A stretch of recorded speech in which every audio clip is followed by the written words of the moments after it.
$1.2 million. Seems like a lot of money, right?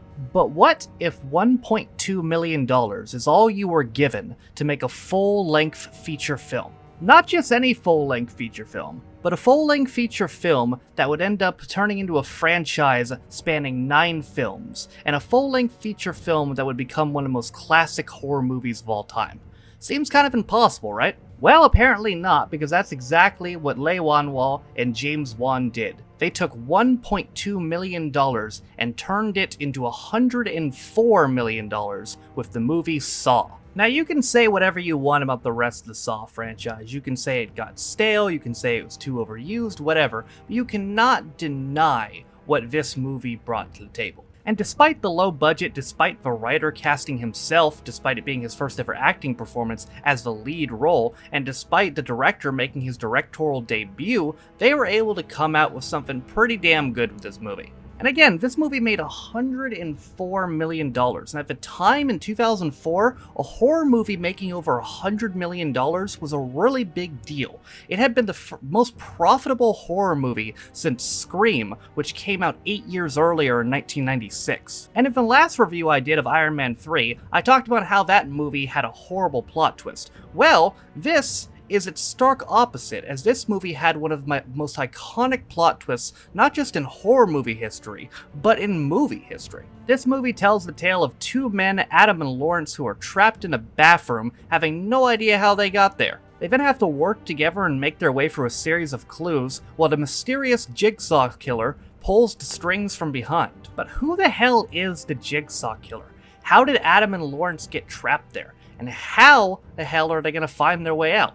Well, let's find out as we take a look back at Saw. So the movie begins with Adam, who is asleep in a bathtub. He wakes up before drowning and the lights turn on, revealing another man named Lawrence, a doctor, trapped in a room with him. They find that they're both chained to the wall by their ankles. Oh, and also, there's a dead body on the floor, so that's not good either. As they look for a way out, Adam searches his pockets and finds there's a tape in there. Lawrence searches his pockets and turns out there's a tape in his too.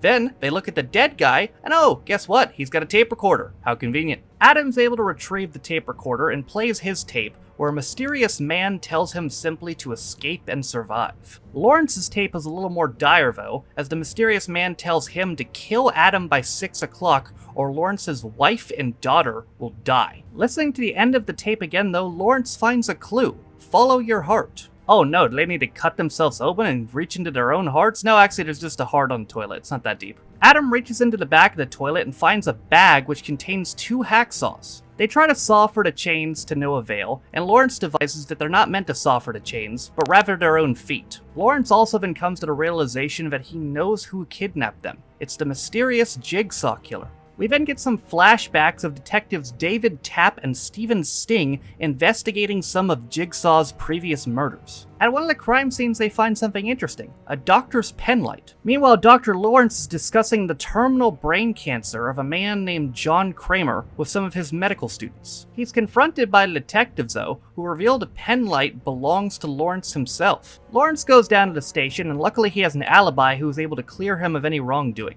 The detectives ask him to stay, however, and watch the interrogation of a young woman named Amanda Young, who is the only known survivor of the Jigsaw Killer. Amanda tells how she was trapped in a room with a box on her head that was going to rip her jaw open if she didn't get a key in time. The key was in another man's stomach, who she thought was dead, but wasn't really dead, he was more paralyzed. She killed him anyway though, and was able to get the key from his insides and take the box off right before it snapped. Afterwards, she was congratulated by Jigsaw in the form of a puppet riding a tricycle, who tells her that now she will appreciate life and not take it for granted anymore. Amanda also tells the detectives afterwards that she believes the killer helped her in the end. Back in present time, Adam finds that some glass he broke earlier when he yeeted his hacksaw is actually from a 2-way mirror. He breaks down the rest of the mirror to reveal a camera spying on them. In another flashback to the night before, Lawrence's young daughter Diana thinks there's a boogeyman in her closet. Lawrence is able to convince her otherwise though, and tucks her into bed and puts her to sleep.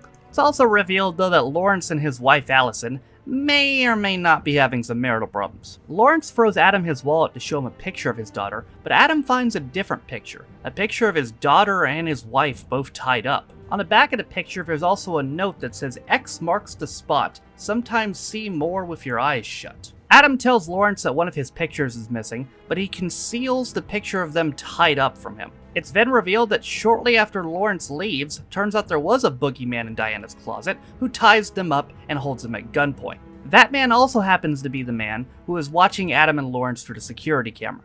But that mysterious man is being spied on by another man, former Detective David Tapp, who it appears went a little bit crazy. Why did he go crazy? Well, him and his partner Detective Singh were able to use Amanda's tape to devise Jigsaw's location, a warehouse where they find a man tied up in a drill trap. They find Jigsaw as well, and Tapp subdues him while Singh is able to save the man from the drill trap. Jigsaw's not exactly going to come quietly though, as he slashes Tapp's throat with a knife and runs away as Singh gives chase. He leads Singh down a hallway and Singh shoots him in the back, seemingly killing him.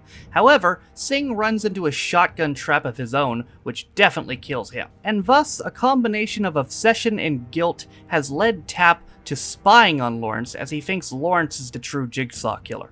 Meanwhile, at the Legion of Doom, Adam decides to listen to the picture and tells Lawrence to turn off the lights. Lawrence, sure enough, finds a glow-in-the-dark X on the wall, which he punches through to reveal a box. They open it using a key they found earlier, and it contains 2 cigarettes, a lighter, and a cell phone. Unfortunately though, it's a one-way cell phone meant to only receive calls and not send them. Lawrence is finally able to recall how he got kidnapped. He was walking back to his car in a parking garage when a mysterious figure took his picture. Then, another mysterious figure wearing a pig mask took him down and kidnapped him. Lawrence then begins to question Adam on how he knew to turn off the lights, and Adam gives in and shows him the picture. Lawrence is distraught but finds a note implying to him that he doesn't exactly need a gun to kill Adam.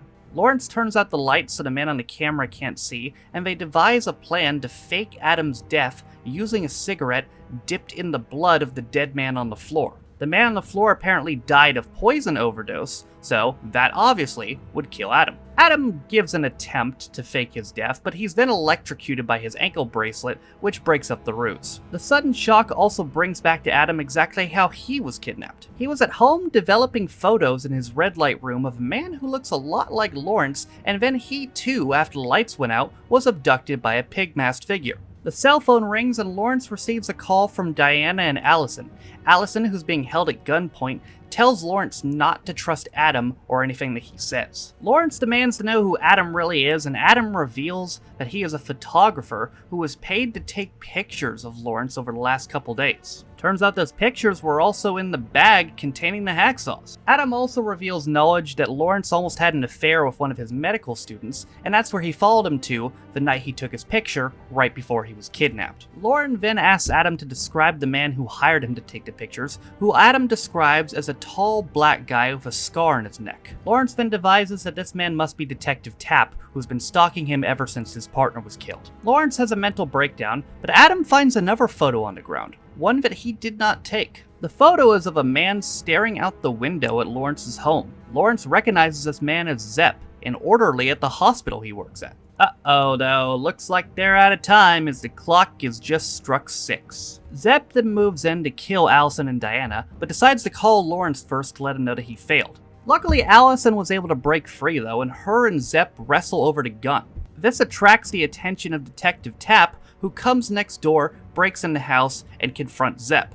This gives Allison and Diana the opportunity to flee the house. All Lawrence hears though is gunshots and screaming, which causes him to have a mental breakdown before he's electrocuted by his ankle bracelet. Tapp chases Zepp by car into a sewer, and they fight briefly before Zepp shoots him fatally. Meanwhile, Lawrence has lost reach of a cell phone as it rings, and he loses his ever-loving mind. He decides, fuck this shit, and saws his own foot off to get to the cell phone. Get it? Cause the movie's called Saw. Lawrence then crawls over to the revolver in the dead body's hand and uses it to shoot Adam. The door to the bathroom then opens, and Zepp arrives to kill Lawrence. Before he can though, he's attacked by Adam, who's not actually dead. Adam picks up the back of the toilet and fucking bludgeons him to death with it. Lawrence consoles Adam and tells him he's gonna crawl away and go get help. With Lawrence gone, Adam searches Zepp's dead body in hopes of a key, but all he finds is a tape recorder. The tape reveals that Zepp was also a victim induced with a slow-acting poison and would only be given an antidote if he followed the rules of the game.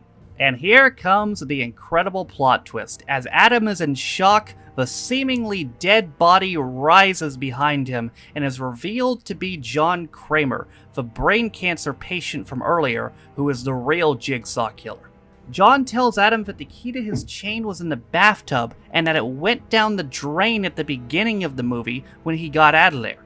John goes over and tells Adam game over as he shuts the door, locking him inside only to his screams and himself. So this movie was impressive in multiple ways. I mean, it had a very low budget for a film. It apparently was filmed in its entirety in less than a month. And that plot twist, my god, the entire movie is worth watching if nothing else, just for the plot twist. What an incredibly unexpected and satisfying ending. Again, one of the best plot twists, not just in horror movie history, but in movie history. And that's why this movie itself has its place forever in history. Now, I'm not sure if I'll be doing the entire Saw franchise. I think I'll leave that up to you, the audience, and how you respond to this video. But to give a little spoiler, there are currently 8 films in the franchise, soon to be 9 next year with the upcoming film Spiral. But even with watching through all the films, I don't know if any of them quite top this one. And I think it's important to take the budget and all these things into account when watching this movie. Because yes, was some of the acting kind of B-movie-ish? Yes. I mean, the writer of the film was the one who played Adam, and it was his, movie debut as far as being an actor goes. And they had barely enough money to work with, and sure, some of the special effects weren't as good as they could have been, even in 2004, and they did have to speed up certain parts of the movie to mask certain things that they couldn't do. But man, considering the low budget and just considering the plot they were able to weave, despite everything this movie had going against it, I don't see how anyone can deny that this is an all-time classic. And you also can't deny this movie's influence. This movie, for better or for worse, influenced a lot of horror films going in the future to not only focus on maybe more on gore, but maybe on having an interesting plot and having interesting twists. Now again, that was for better or for worse, because some films, some even being their own, and the other Saw franchise films, couldn't pull off the twists quite as well, but hey, this movie gave them the influence to try. And this was a first for this channel. This is the first time we had dove into horror movies, and whether or not we continue with the Saw franchise, I have a feeling that it won't be the last. But next week on Free 16 Reviews, we're gonna move away from horror a little bit, instead go back into the world of Godzilla, when Godzilla goes face to face with his biggest monster and his biggest enemy, King Ghidorah, in Ghidorah, the three-headed monster. But that, ladies and gentlemen, is for next week. In conclusion for today, Saw is an all-time classic horror movie which still holds up well today and is definitely worth a watch or maybe even a rewatch. If you are interested in horror movies, if you want to see some of the best horror movies ever and you're making a list, this is definitely a film that has to go on there. But, ladies and gentlemen, that is going to about do it for me today. I hope you guys enjoyed it. If you want to follow the channel, if you want to subscribe to the channel, that is, I would appreciate it. All my social media links are down in the description down below. Be sure to give the video a like if you liked it. I post these videos here on Free 16 Reviews every single Saturday. Again, we will be back with Ghidorah, the three-headed monster, next week. Batman Begins the week after that.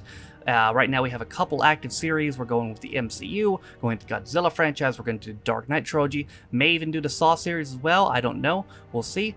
But ladies and gentlemen, with all that being said, my name is Noah Taft, this has been my look back at Saw, and I'll see you guys next time. Bye.